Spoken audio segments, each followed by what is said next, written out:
ఇవాళ చాలా సంతోషంగా ఉంది. ఇవాళ ఈ సినిమా విడుదలై ఇవాళ ఇంత విజయవంతంగా ప్రదర్శించబడుతున్నందుకు మా తెలుగు ప్రేక్షక దేవుళ్ళకి అందరికీ కాదు,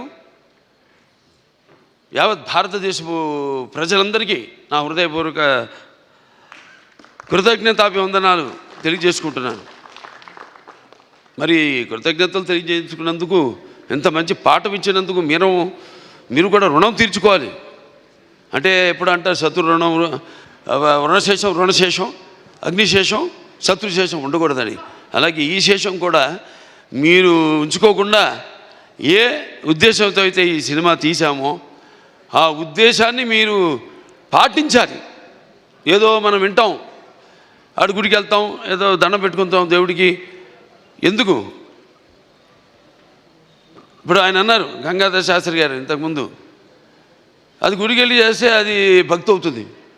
అదే మనం మొత్తం లోకాన్ని అవగాహన చేసుకుంటే అది జ్ఞానం అవుతుందని.